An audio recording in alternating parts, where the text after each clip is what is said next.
अस्सलामुअलैकुम स्टूडेंट्स।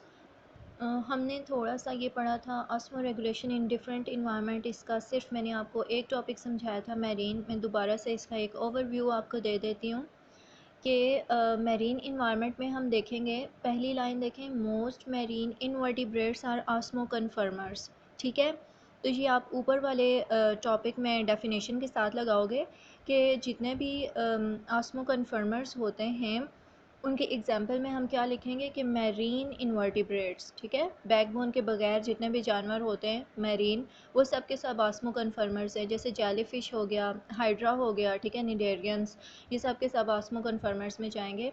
तो हमारा बेसिकली ये टॉपिक अमंग द वर्टिब्रेट्स यहाँ से स्टार्ट होगा कि जितने भी वर्टिब्रेट्स होते हैं, ठीक है, वो सब के सब ऑस्मो रेगुलेटर्स होते हैं। तो उनमें कुछ हाइपोटोनिक होते हैं, कुछ हाइपरटोनिक होते हैं और कुछ आइसोटोनिक होते हैं। ठीक है, तो सबसे पहले हम देखेंगे कि आइसोटोनिक जो हैं वो कौन से होते हैं। तो मोस्ट वर्टिब्रेट हैग फिशेस, ठीक है, तो वर्टिब्रेट्स में ओनली हैग फिशेस ऐसी हैं जो कि आइसोटोनिक होती हैं with their surrounding sea water. ठीक है, बेटर है कि आप अपनी नोटबुक्स पर इस टॉपिक को नोट कर लो हेडिंग्स के साथ। ठीक है, आप सबसे पहली हेडिंग लगाओगे कि आइसोटोनिक वर्टिब्रेट्स। ठीक है, तो उसमें हम ये लिखेंगे पहली दो लाइनें कि जितने भी वर्टिब्रेट हैग फिशेस हैं वो आइसोटोनिक होते हैं सराउंडिंग सी वाटर के साथ।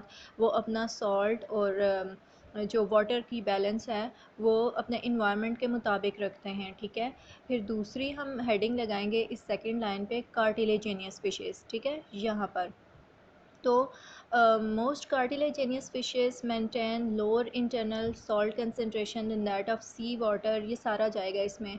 There kidneys for osmoregulation excrete salt through gills and also possess salt excreting organs such as rectal glands, यहाँ तक। ठीक है, तो कार्टिलेजेनियस फिशेस क्या करते हैं, कार्टिलेजेनियस फिशेस जो हैं वो अपने अंदर सॉल्ट की कंसंट्रेशन लो रखते हैं। ठीक है, क्योंकि उनके बाहर सी वाटर में बहुत ज़्यादा मिक़दार में सॉल्ट मौजूद होता है। ठीक है, तो फिर वो कोशिश करते हैं कि जब वो पानी पिएँ तो पानी की क्वांटिटी ज़्यादा रिटेन रहे उनकी बॉडी में और सॉल्ट की जो अमाउंट है वो कम हो जाए। ठीक है, तो इस तरह से वो अपनी बॉडी को हाइपोटोनिक कर लेते हैं।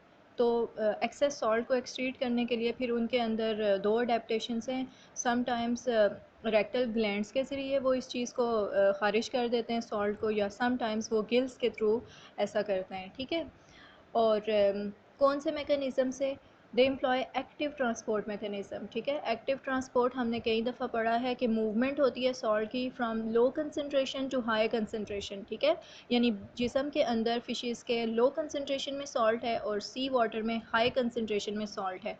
तो अब इसकी मूवमेंट फ़िश के अंदर से बाहर इन्वायरमेंट में एक्टिव ट्रांसपोर्ट कहलाएगी। ठीक है, तो ये तो हो गया mechanism of balancing of salt and water in cartilaginous fishes, right. अच्छा, उसके बाद फिर नेक्स्ट हम हेडिंग एक बनाएंगे हाइपरटोनिक फ़िशेस। ठीक है, कि कुछ फ़िशेस जो होते हैं वो हाइपरटोनिक होते हैं।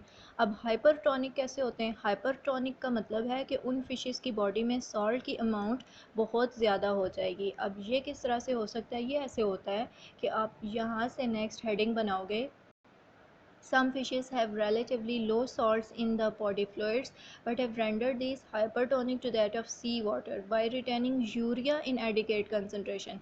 यानी ये फिशेस क्या करते हैं, इनकी बॉडी में सॉल्ट तो होता ही होता है, इनकी बॉडी में यूरिया भी आ जाता है। ठीक है, तो यूरिया और सॉल्ट दोनों मिलकर सलूट की कंसनट्रेशन हायर कर देते हैं, जिसकी वजह से ये जो फिशेस हैं ये क्या हो जाती हैं, ये हाइपरटोनिक हो जाती है क्योंकि इनमें यूरिया की वजह से सॉल्ट की मिकदार जो है वो ज़्यादा हो जाती है। ठीक है, अच्छा, तो ये यूरिया डेफिनेटली फ़िशेस की बॉडी के लिए डैमेजिंग है। ठीक है, तो ये इसको एक less toxic substance tri methyl amine oxide में कन्वर्ट कर लेते हैं ताकि उनकी बॉडी को कोई नुकसान ना पहुँचे। ठीक है, उसके बाद हम हेडिंग लगाएंगे बोनी फ़िशेस की, कि बोनी फ़िशेस जो हैं ये फ़्रेश वाटर के डिसेंडेंट्स हैं, फ़्रेश वाटर इंसेस्टर्स से डिसेंडेंट्स हैं। ठीक है, यानी फ़्रेश वाटर इंसेस्टर इनके अबॉय अजदाद थे, उनसे बोनी फ़िशेस निकली हैं। और बोनी फ़िशेस भी हाइपोटोनिक होती हैं। ये पिक्चर में देख लें कि ये लार्ज अमाउंट ऑफ वाटर जो है उसको ड्रिंक करते हैं और एक्सक्रीट करते हैं। कैसा, ये कंसनट्रेटेड यूरिन एक्सक्रीट करते हैं। ठीक है, यानी जिस